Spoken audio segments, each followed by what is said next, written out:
유대인들이 가장 좋아하는 성경이 두 개가 있습니다. 바로 이 두 개가 공교롭게 다 여인들의 이름과 관련되어져 있는데요. 하나는 룻기 말씀이고요. 또 다른 하나는 이제 우리가 오늘부터 주일마다 말씀을 함께 묵상하게 될 에스더서 말씀입니다. 이 두 성경이요 다 여인들에 관한 이야기입니다. 근데 공교롭게 룻은 이방인으로서 유대인과 같이 되어져서 살았던 여인의 이야기고요. 그리고 에스더는 유대인으로서 이방인 지역에 가서 이방인과 함께 어울려 살았던 여인의 이야기인데, 이 룻기와 에스더서가 공통적으로 그 주제를 두고 있는 것이 무엇이냐면 바로 하나님의 구원에 관한 말씀이다라는 것입니다. 하나님이 아무것도 남지 않은 여인인, 그것도 이방인 여인은 룻을 어떻게 구원하셨는지를 말씀하고 있는 것이 룻기라면, 하나님이 에스더라고 하는 이 여인을 통하여서 그 어려운 시절에 에스더뿐만 아니라 에스더의 민족 전체를 어떻게 구원하시고 승리를 가져다 주셨는지를 말씀하고 있는 것이 에스더서 말씀이에요. 여러분, 그러니까 유대인들이요 에스더 말씀을 좋아할 수밖에 없는 이유가 뭐냐면, 에스더서는요 유대인들이 악한 이의 꾀에 말려서 다 멸망을 당할 그 직전에 하나님의 에스더라고 하는 지혜로운 그리고 아름다운 여인을 들어 사용하셔서 유대인들에게 구원을 가져다 주시고 엄청난 승리를 가져다 주신 것을 말씀하고 있기 때문에, 여러분, 하나님을 믿는 유대인들에게는 에스더서가 하나님의 구원과 승리를 보여주는 것, 그래서 그들에게 구원과 승리가 임하였음을 말씀하고 선포하기 때문에 지금도 많은 유대인들이 에스더서를 읽으면서 이때에도 하나님이 나에게, 그리고 우리 가족과 또 우리 전체 민족에게 하나님의 구원의 말씀을 주시기를, 하나님의 승리의 때를 허락하여 주시기를 사모하며 읽는다라는 것입니다. 에스더 말씀은요 구원의 대서사시입니다. 이 에스더라는 여인의 이름의, 이 에스더라는 이름의 뜻은요, 에스더라는 이름은 히브리식 이름은 아니고요, 히브리식 이름으로는 하다사라고 하고, 에스더라고 하는 이름은 그녀가 살았던 페르시아식의 이름인데 그 이름의 뜻이 바로 별이라는 뜻이에요. 근데 같은 시대에 기록이 되어졌던 다니엘서 12장 3절에는 이런 말씀이 있어요. 지혜 있는 자는 궁창의 빛과 같이 빛날 것이요 많은 사람을 옳은 대로 돌아오게 한 자는 별과 같이 영원토록 빛나리라. 많은 사람을 옳은 대로 돌아오게 한 자는 어떤 사람이냐면은 하나님이 그를 도구 삼으셔서 많은 사람에게 구원의 소식이 임하도록 한 사람을 의미하는 거예요. 그러니까 구원에 쓰임 받은 그 사람이 바로 별처럼 영원히 빛나게 될 것이다 말씀하는데, 에스더가 바로 그러한 여인이었다라는 거죠. 공교롭게도 그녀의 이름의 뜻이 별, 에스더가 별이라는 의미를 가지고 있는데, 그 이름처럼 지혜와 구원을 상징하는 이름이 바로 에스더라는 것이에요. 에스더 말씀은요 구원의 대서사시라고 말할 수 있습니다. 여호와께서 우리 편에 계시지 아니하셨더라면 우리가 우리의 원수들에게 우리를 대적하는 자들의 손에 찢기우고 삼키우게 되었을 텐데, 그러나 하나님이 우리 편에 계셨기 때문에 우리가 그 임박한 그 진노와 멸망으로부터, 애통과 죽음으로부터 도리어 건짐을 받아서 하나님 안에 구원을 누리고 승리하며 풍성하고 기쁜 구원의 잔치를 베푼다라는 것을 말씀을 하고 있는 것이죠. 에스더 말씀은요 우리가 구약 성경을 보면은 에스라, 느헤미야, 그 다음에 에스더 말씀이 나오고 있습니다. 에스라와 느헤미야 말씀은 바벨론 포로로 살아가고 있던 사람들이 하나님의 은혜를 따라서 원래의 고향 땅인 유다와 예루살렘으로 돌아가서 살게 된 이야기라면, 에스더 말씀은요 그러나 고향 땅으로 돌아가지 못하고 여전히 오랜 시간이 흘렀음에도 이방의 땅에서 그들의 조상이 사로잡혀온 그 모습 그대로 살아갈 수밖에 없었던, 돌아오지 못했던 하나님의 백성들의 이야기가 바로 에스더서 말씀 그리고 다니엘서의 말씀이 되는 것입니다.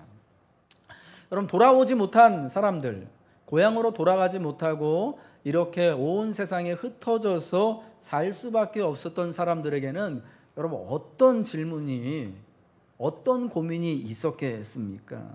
하나님은 이방 땅에 남겨진 우리들에게도, 돌아가지 못한 우리들에게도 여전히 우리 하나님이신가? 여전히 나는 하나님의 백성으로 살아가는가? 여전히 하나님이 우리를 구원하시는가? 라는 질문이, 그런 고민이 살면서 생겨나지 않았겠습니까? 여러분, 에스더가 원래 이름이 하다사인데 에스더라는 페르시아식 이름으로 살아갈 수밖에 없어요. 이 성경의 또 다른 주인공인 에스더의 사촌 오빠이자 그의 보호자 되었던 모르드게라고 하는 사람의 이 이름이요, 여러분 이 이름이요 원래 어디에 영향을 받은 이름이냐면 이스라엘을 멸망시켰던 바벨론 최고 신인, 그러니까 바벨론의 가장 힘센 우상신의 이름인 마르둑에서부터 유래한 이름이래요. 모르드게가, 그러니까 마르둑에서부터 유래한 이름이 모르드게입니다. 여러분, 모르드게의 부모가 그에게 왜 이름을 모르드게라고 지어줬겠습니까? 남의 나라를 살아가면서 사실은 이름이 2개, 3개씩 여러 가지를 번갈아 가면서 사용하는 것은 그럴 수밖에 없는 것이죠.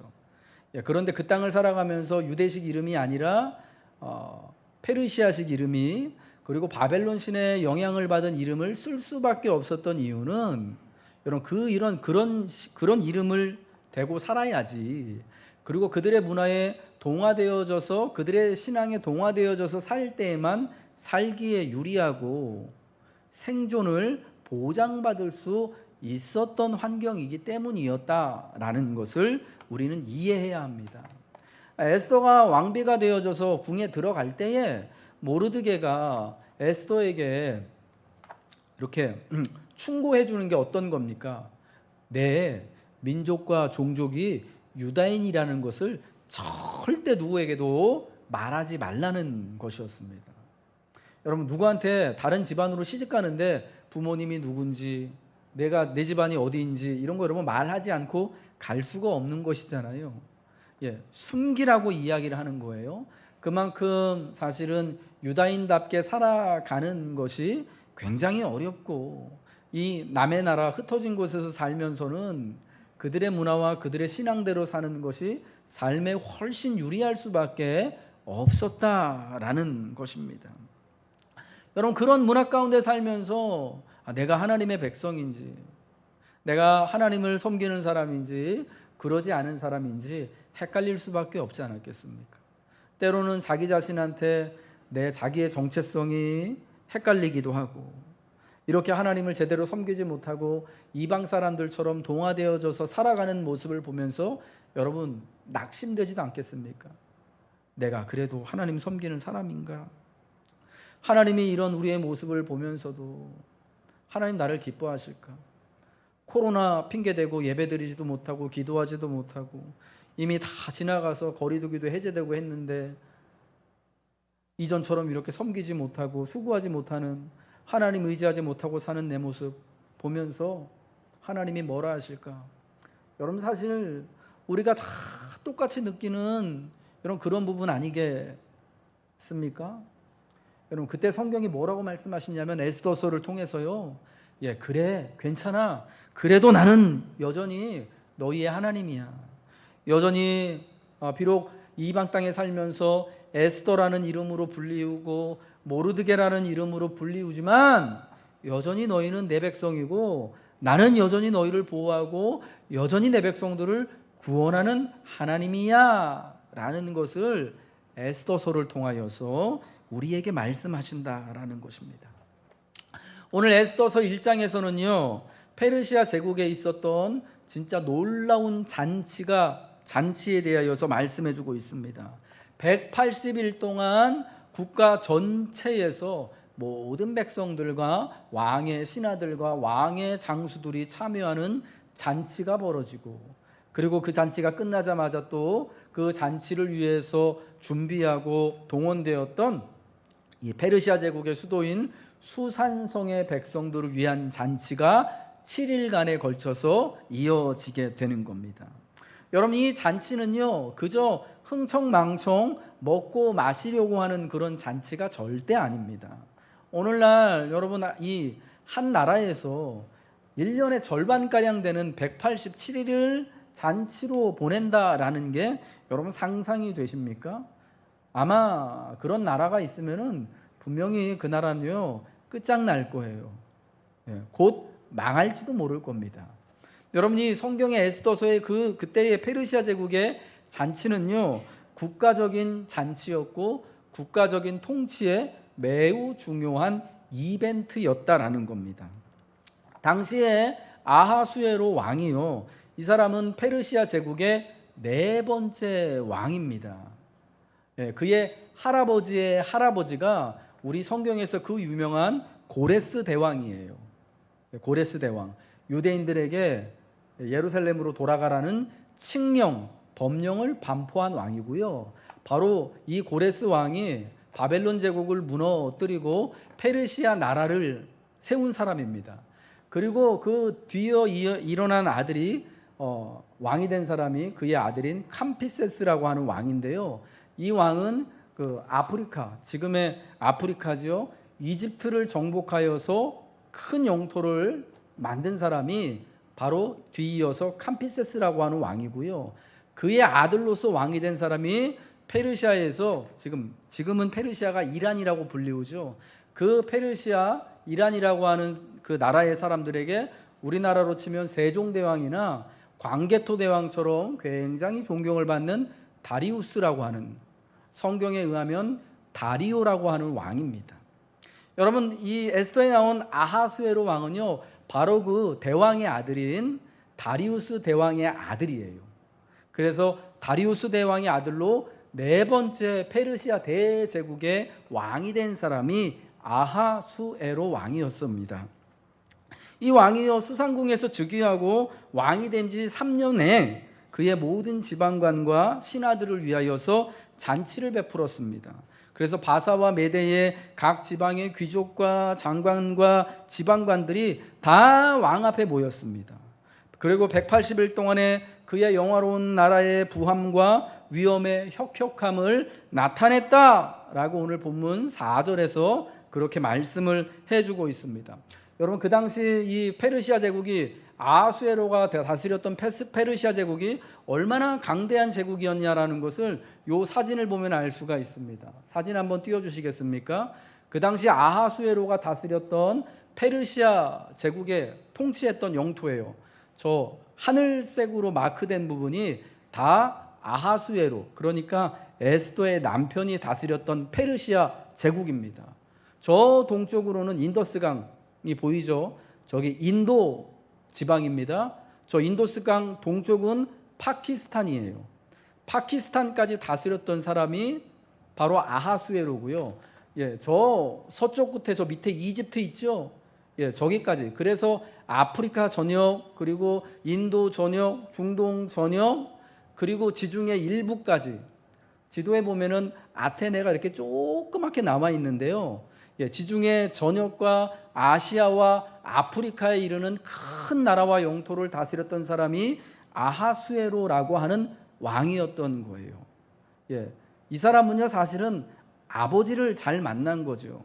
할아버지를 잘 만나고 아버지를 잘 만나서 태어나 보니까 이런 엄청난 제국의 후계자가 되어서 아버지가 죽고 나서 저 땅을 그대로 다 물려받게 된 것입니다.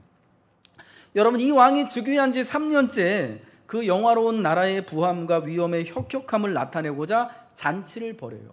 3년이 됐습니다. 이제 왕이 된 지 얼마 되지 않았습니다. 더군다나 아버지나 할아버지에 비해서 자기 신하들에게, 백성들에게 아직 보여줄 것이 없어요. 자기 할아버지는 이집트를 정복했습니다. 그리고 아버지는 인도에 가서 인도 땅을 다 정복해서 대왕 소리를 들었어요. 그럼 아들은 뭘 해야 될까요? 자기는 보여줄 수 있는 게 아직 없잖아요.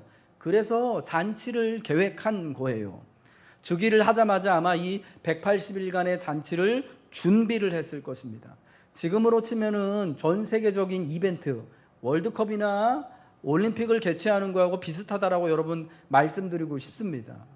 4년에 한 번 열리는 이 국가적인 이벤트, 전 세계적인 이벤트를 준비하기 위해서 사실은 되게 오랜 세월이 걸리지 않습니까? 예, 그와 비슷하다고 생각이 되어져요.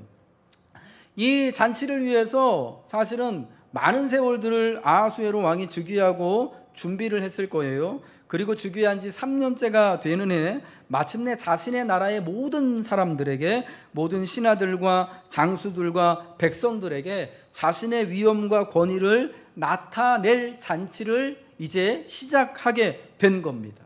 이 잔치는 온 나라의 결속 그리고 왕권의 강화를 위해 마련되어서 180일 동안 진행됐고, 그리고 도성수산에서만 7일을 더 열리게 된 국가적인 행사, 엄청난 이벤트였다라는 겁니다. 그냥 사치스럽고 화려하기만 한 잔치가 아니라 잔치 곳곳에 왕의 권위를 드러내기 위한 장치와 목적이 숨겨져 있었고, 모든 것은 이 왕의 뜻대로 잘 진행이 되는 듯이 보였습니다. 자신의 권위와 위엄을 할아버지 못지않게, 아버지 못지않게 내세우고 싶었던 이 잔치의 마지막 하이라이트로요, 왕은 자신의 아름다운 왕후인 와스티를 백성과 관리들에게 보여주고자 했습니다. 왕후를 보이고자 하는 것은 잔치의 하이라이트였어요. 왕후를 통해 왕후의 아름다움을 보면서 왕을 더욱 높이고, 백성들에게 왕을 신적인 존재로, 야, 이 놀라운 제국을 다스리고 엄청난 잔치를 계획하고 저런 정말 신처럼 아름다운 여인과 함께 사는 사람이라면 대단한 사람이다 라고, 그 마치 신적인 존재로 떠받들리고자 하는 의도가 있었던 것입니다. 그런데 여러분, 이 의도와 계획, 왕의 권위가 정말 말도 안 되게 마지막 순간 가장 그 잔치의 하이라이트가 되어야 할 그때에 스스로 무너지게 되는 겁니다. 왕이요, 7명의 내시를 보내서 왕후를 초청했어요. 왕후의 아름다움을 보이고자 왕후를 데려오라고 명령을 했는데, 그만이 왕후 와스디가 자기도 여인들을 위한 잔치를 하고 있었거든요. 왕명 따르기를 싫어했다라고 오늘 본문 12절에 말씀하고 있습니다. 내시가 전하는 왕명을 따르기를 싫어하니 왕이 진노하여 마음속에 불붙는 듯하더라 했다라고 말씀하고 있습니다. 아하수에로 왕은요, 돈과 권력만 있으면 온 세상이 자기 말을 들을 것만 같았습니다. 사실은 온 세상이 187일 동안이나 다 자기를 신적인 존재로 경배하고 따르고 잔치를 통하여서 충성을 맹세하는데, 마지막 그 잔치에 이 진짜 하이라이트를 찍어줄 아내가 자기 말을 거절하는 거예요. 여러분, 그러할 때 굉장한 수치심을 느끼고 멸시와 모멸감이 들었을 거예요.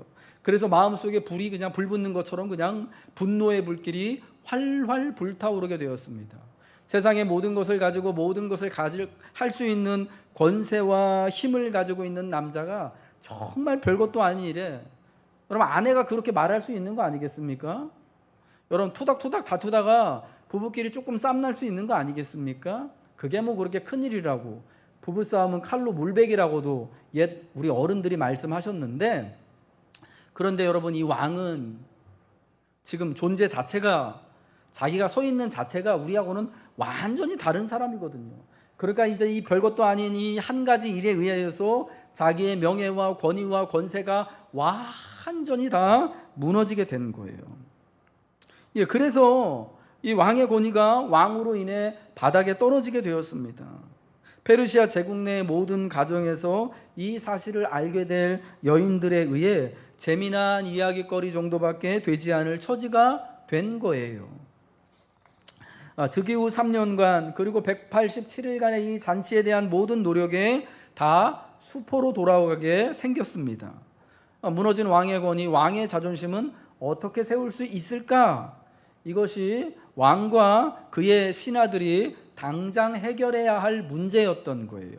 그래서 그들이 내놓은 해결책은 왕의 명령을 따르지 않은 왕후를 폐위하고 그 자리를 그보다 나은 사람에게 주는 것이었습니다. 이를 위해 온 페르시아 전역에 왕의 조서와 법령이 반포되죠. 모든 여인들은 남편을 존경하고 남편이 자기의 집을 주관하게 하라. 이 법령은 각 지방 백성의 문자와 언어로 모든 지방에 전달이 되었고요. 의도한 바와는 다르게, 그러니까 왕이 멸시당한 사실을 감추고 싶었는데 오히려 왕이 왕으로 말미암아 수치와 멸시를 당한 사실이 모든 사람에게 알려지게 되고 말았습니다. 왕의 권위를 세워주고자 법령을 새롭게 하고 조서를 보냈는데 도리어 왕의 그 망신을 당한 일이 모든 지방 모든 사람들에게 알려지게 되었다라는 것입니다. 여러분, 여기서 오늘 우리가 정말 집중적으로 쳐다보고 또 붙들어야 될 중요한 성경의 메시지가 나오게 되는 것입니다. 오직 하나님의 구원만이 이 땅에 바로 세워진다라는 사실입니다.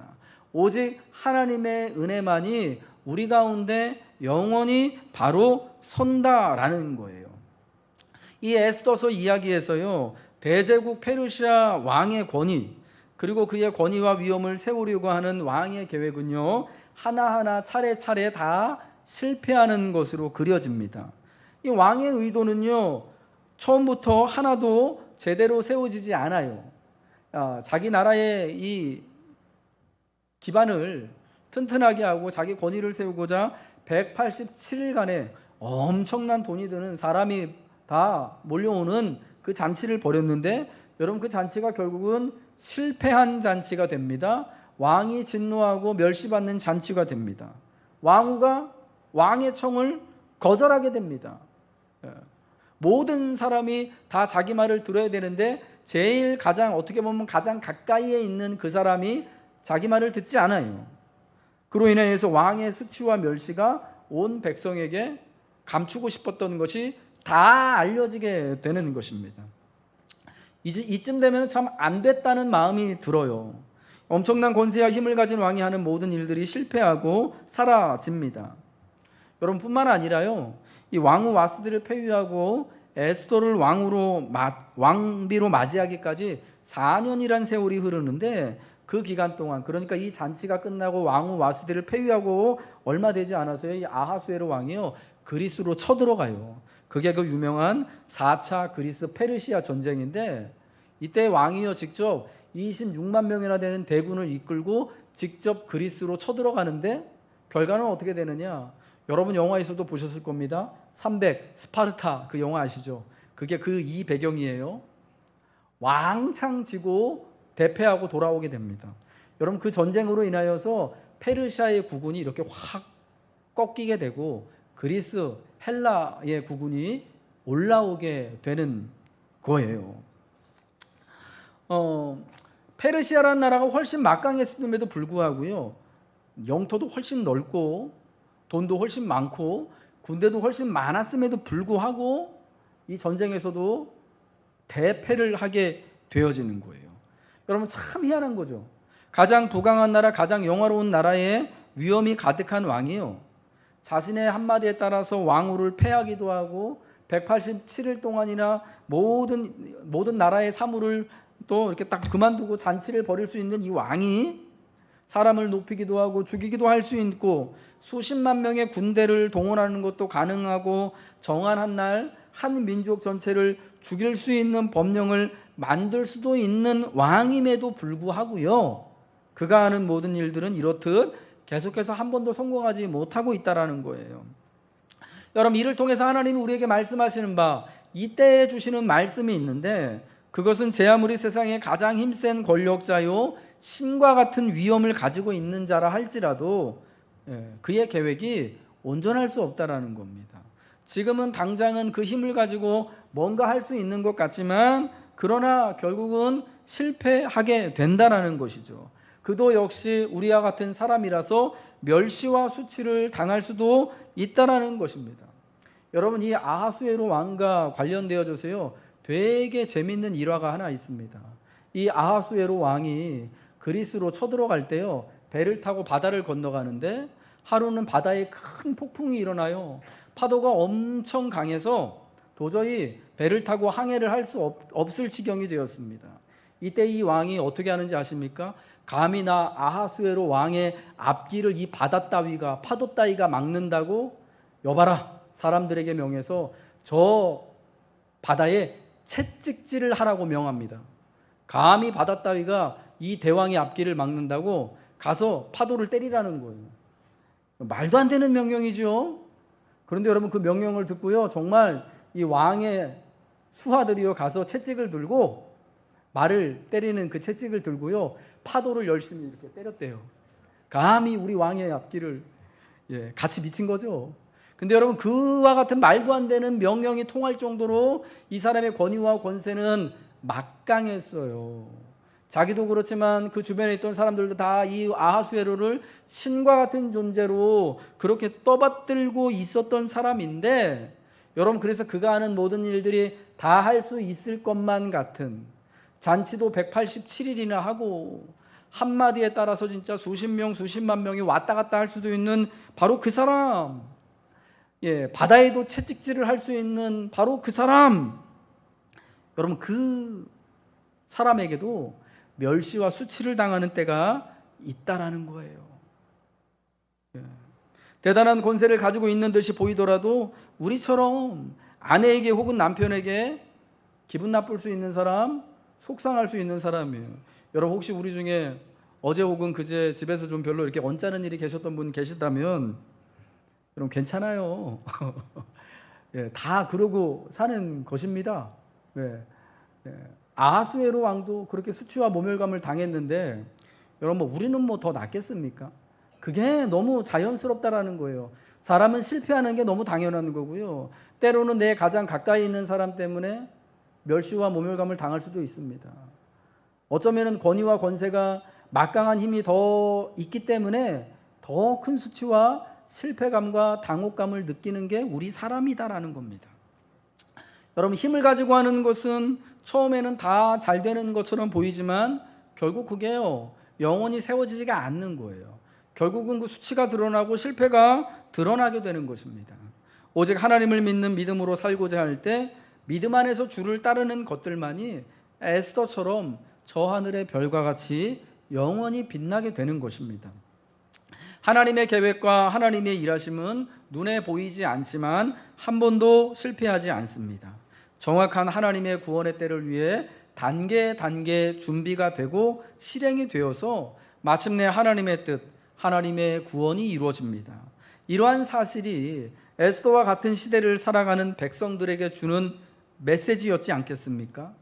페르시아 그 제국 안에 살아가며 실제적으로는 제국의 법과 왕의 명령과 권위의 영향을 받고 살아가고 있으나, 왕이 한나란 시에 이들을 죽여도 무방하다 하면은 꼼짝없이 죽을 수밖에 없는 이들이지만, 그럼에도 궁극적으로 하나님의 백성들의 삶과 구원에 영향을 미치는 것은 그 어마어마한 왕의 권세와 힘이 아니라 바로 하나님이시다라는 거 아니겠습니까? 그러므로 누구를 두려워하며 누구를 의지하며 살아야 하는가?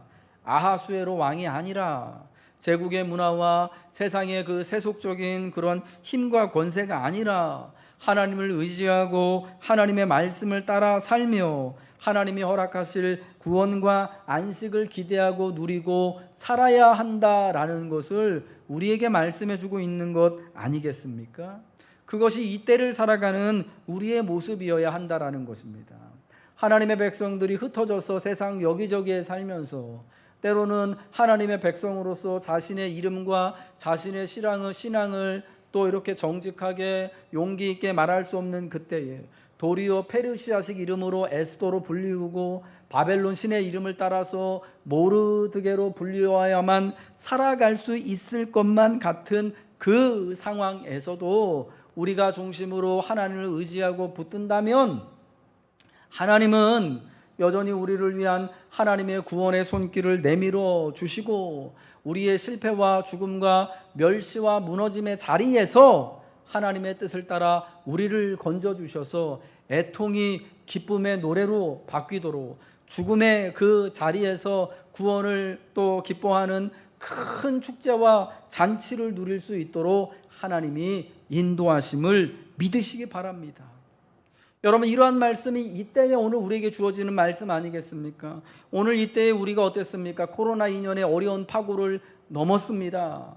굉장히 힘들었죠. 교회도 여러분들도 삶에 또 건강에 안전에 얼마나 걱정과 위기가 많았습니까? 그래서 이제 조금 살만하고 좀 편안한 것 같으니까 코로나 이후에 또 경제적인 어려움과 위기가 찾아오고 있습니다. 밥 한 그릇 나가서 갈비탕 한 그릇 친구하고 같이 사 먹기가 좀 겁나고 무서운 그런 세월이 되었습니다. 우리 직장인들은 요즘에 런치플레이션이라는 말을 한다고 그러더라고요. 점심값이 너무너무 올라가지고 인플레이션에다가 점심을 뜬다는 런치를 붙여가지고 런치플레이션이라고 부르면서 도시락 싸서 밥 먹어야 할, 점심을 때워야 하는 이런 그런 지경에 이르렀다고 합니다. 분식집 가서 김밥 한 줄에 라면 하나 먹으면 10,000원이 되는 시대를 이제 우리가 살고 있습니다. 기름값이 너무 올라가지고 편안하게 차에 기름을 넣을 수 없는 여러분 그런 시대가 되었습니다. 여러분, 이때의 우리의 삶을 과연 어떻게 살아갈까 고민되고 고민될 수밖에 없는 것이죠. 마치 당장 얼마 지나지 않으면 내 삶에 대한, 내 인생의 계획에 대한 모든 것들이, 내 금융과 재산에 대한 모든 것들이 다 끝장날 수밖에 없을 상황을 맞닥뜨릴 것만 같은 그런 상황입니다. 여러분, 이때에 하나님이 우리에게 이 말씀을 주시는 줄 믿으시기 바랍니다. 우리의 힘으로는 도저히 헤어나올 수 없을 것만 같은 이때에 하나님 우리를 적절한 곳에, 적절한 장소에 허락하여 주심으로 인하여서, 이때에 하나님이 구원의 말씀을 허락하여 주심으로 말미암아 우리는 에스더와 그 시대 사람들이 그러했던 것처럼 다시금 그 어려움을 뚫고 우리가 구원을 누리게 될 줄로 믿습니다. 승리를 고대하게 될 줄로 믿습니다. 그럼 우리 하나님이 사랑하는 우리 성도 여러분들, 낙심하지 마세요. 좌절하지 마세요. 애통하는 가운데서도 하나님이 베푸실 잔치와 구원을 기대하시길 바랍니다. 하나님의 이름을 부르는 우리들, 죽으면 죽으리다 하며 하나님께 나아가기를 결단할 때, 하나님을 예배하며 기도할 때, 하나님은 우리를 위하여서 구원과 승리의 큰 잔치를 베풀어 주실 것입니다. 여러분은 에스더와 같이 별처럼 빛나는 하나님의 자녀들이 될 것입니다.